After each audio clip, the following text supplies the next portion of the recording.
Hi, I'm Gillian. I'm one of the co-founders of the Go4Growth programme. I'd like to welcome you to the programme, and I'll spend a little bit of time talking through the action planning tool to help you get the most out of it for your business. The Go4Growth team are committed to making sure the content is both accurate and current, and so we welcome any feedback from you, as this will help us to continuously improve the support and help that we're giving.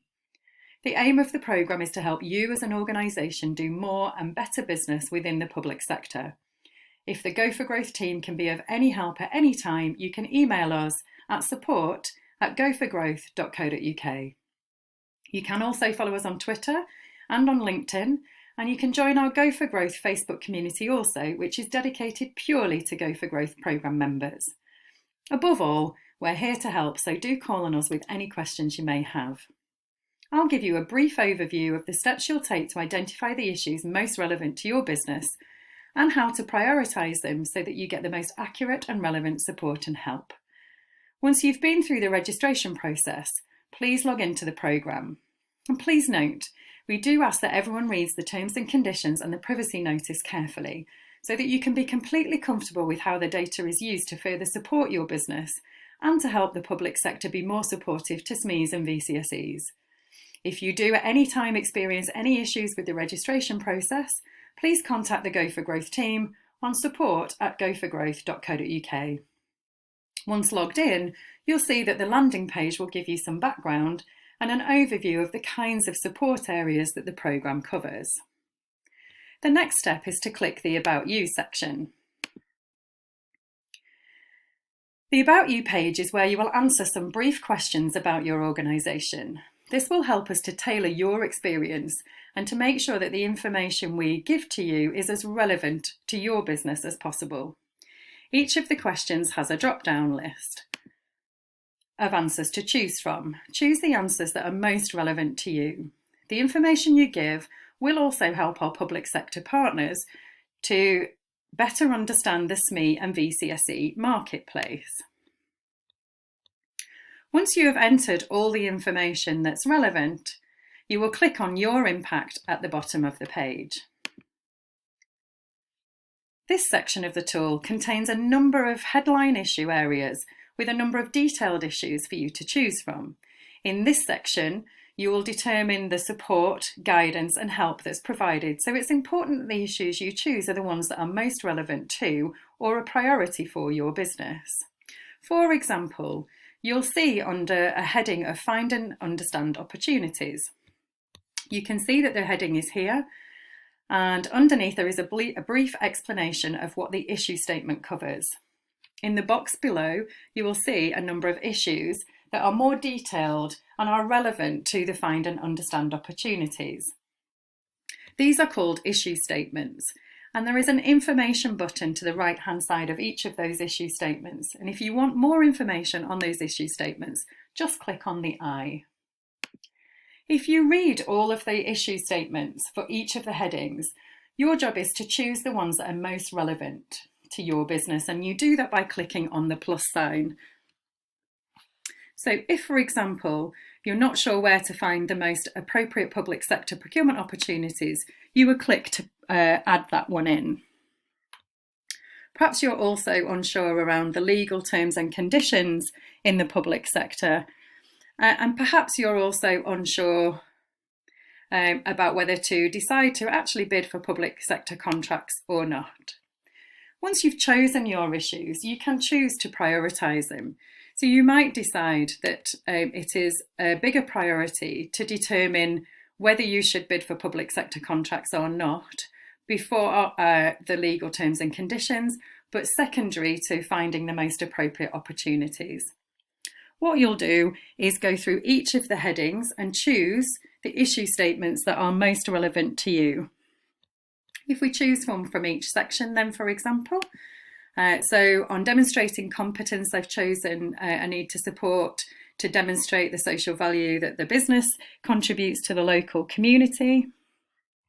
In financial credibility, we'll choose one around what size of contract to go for. You obviously can choose the ones that are most relevant to you.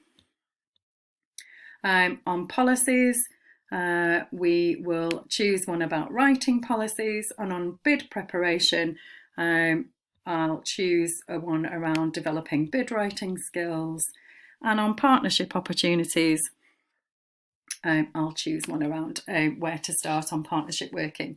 It's important to note that you can choose as many or as few as you wish. Once you have chosen all the issue statements, you will move on to the next stage. However, if you decide that actually that issue statement is no longer relevant, you can remove that issue and pop it back down below the line. And you may choose to leave that section completely blank, or you may choose to put something else in place. You can also amend an issue by clicking that amendment there. You can add to it if the policy statement doesn't have everything in that you want it to say. Once you're ready and you've gone through all of the issues, you're happy with what you've chosen and the priority, you'll generate an action plan. It's important to note also in the impact section, if you have an issue that exists for your business that you can't see in the programme, please do let us know.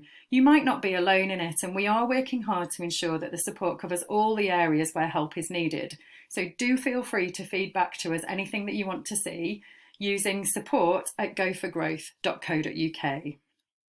Based on your responses in the previous section, you are now presented with an action plan to help you overcome the barriers or issues that you've identified. This is your action plan and it's tailored to you, and you can keep a track of your progress and activity as you review it.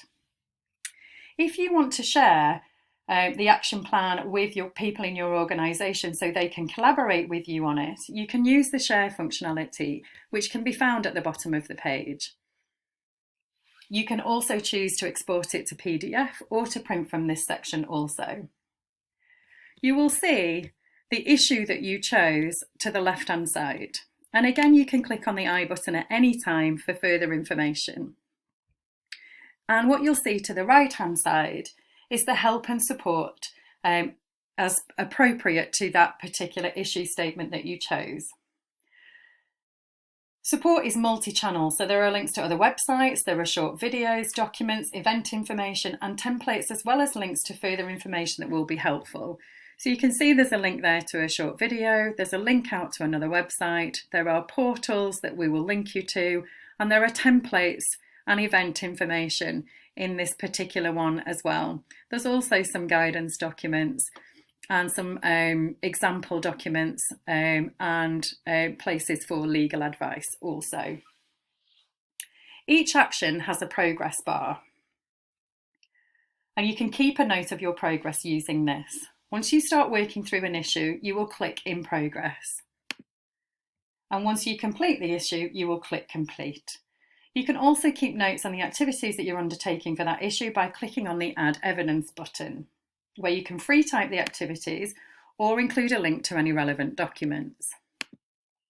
Actions can be removed from your plan should you wish to by clicking on the dustbin icon, but it is worth noting that once you delete that specific action, it cannot be re-added at a later date. The action plan is automatically saved as you complete it, so there is no need to click the Save button. We hope that you found this short walkthrough helpful, but should you have any questions at all, do feel free to contact us at support@go4growth.co.uk, or you can call me directly on 07718 255 817. Thank you.